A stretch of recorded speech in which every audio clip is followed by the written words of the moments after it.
Richard Dawkins coined the term memes, which are ideological concepts that acted in a way like um, genes. You know, they propagate themselves, they spread, and they continue to be relevant until they have no purpose anymore.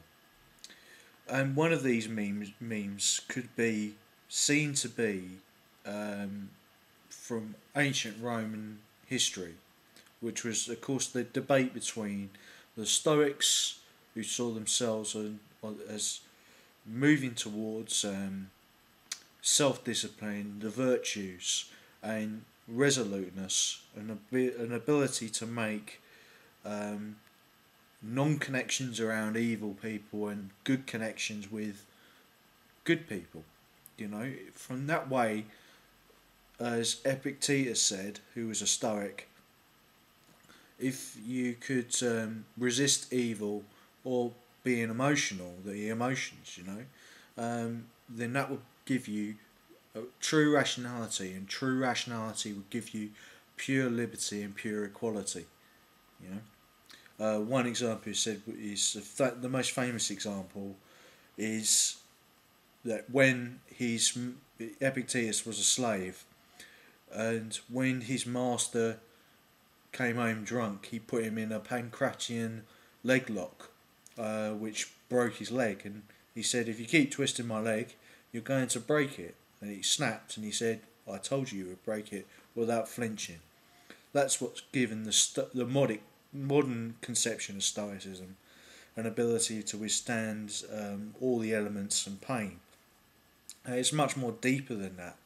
And the Epicureans, such as Lucretius, believed that there was necessarily no gods, that the path to true liberty and equality was through pleasure and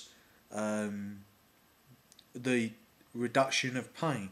Okay, um, so there was a critique between the two, because of course the Stoics believed that there was a God, and he did, or gods, and he did have care for human beings, and from that all the social aspects of human life, family, society, nations, beyond that, a cosmopolitan idea of the world as a rational community, and everybody who could attain rationality could go through that. Of course, so it doesn't directly lead to nationalism, Stoic ideas, but it does believe in the state and the nation as integral part of social functions.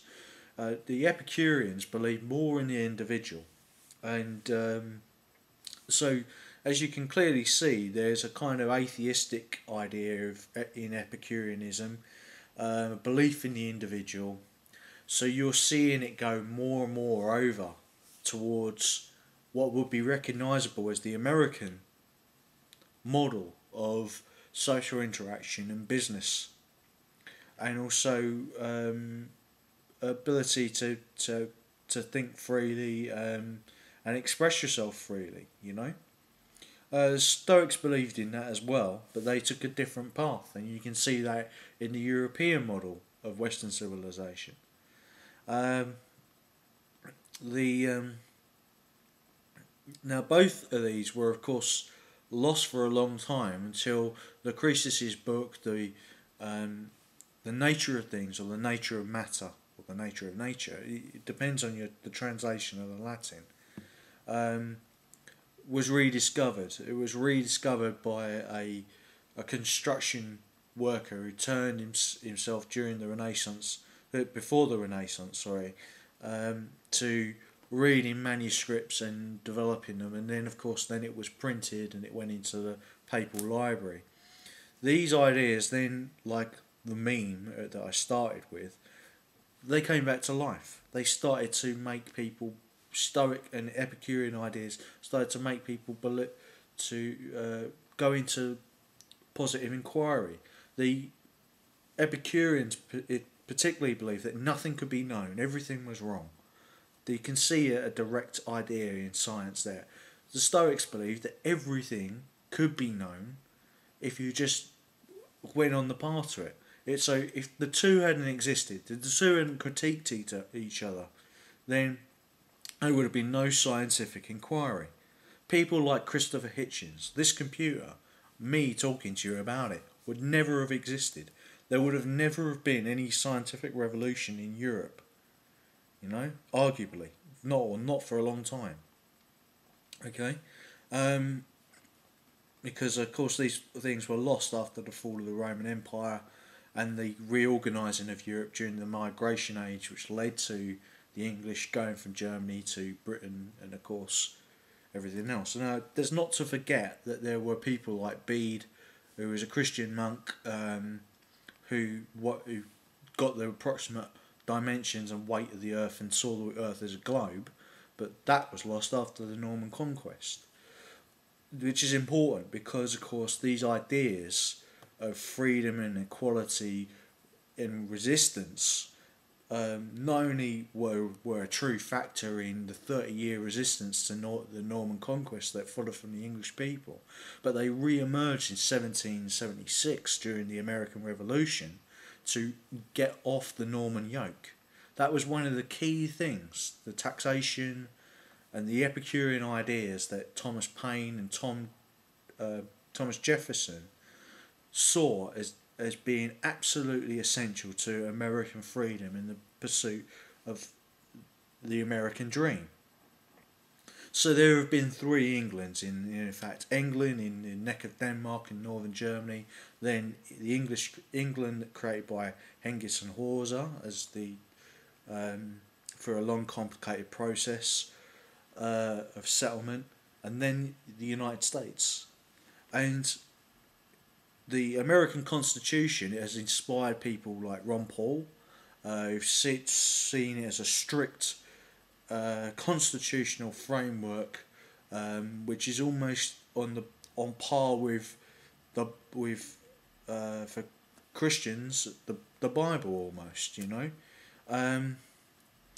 For Christopher Hitchens, who was of course taking on the Epicurean ideas of atheism, he has been pragmatic in what he's chosen about from Jefferson's writings and tried to suit it to his own view. But you can't deny the man had a fantastic intellect.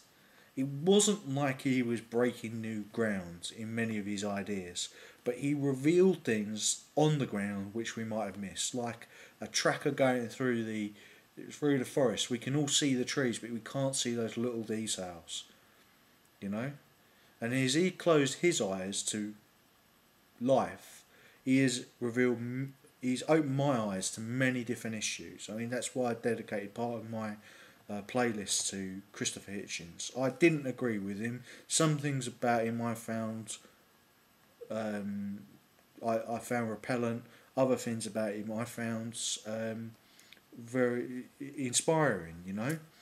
He will go down as one of those people who built on the shoulders of giants like Richard Dawkins with Darwin, or Niall Ferguson with Carroll Quigley, who himself was building on an idea of trying to make a holistic conception of history, you know, in the way that the great classical historians like Tacitus and others did, who were taking risks. They were taking risks because they lived at the time, they lived within danger, within the knives of their enemies and the evil psychopaths that psychopathic families, crime families that still exist. They are different to what the Romans were in their names and everything else. They still exist in some ways, as the Bin Laden show.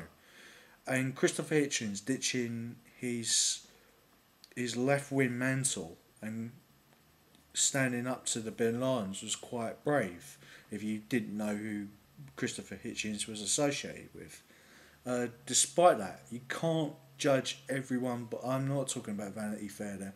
You can't judge everyone by who they're associated with. You must judge them by their reason, their logic, and that's why I respect Christopher Hitchens in most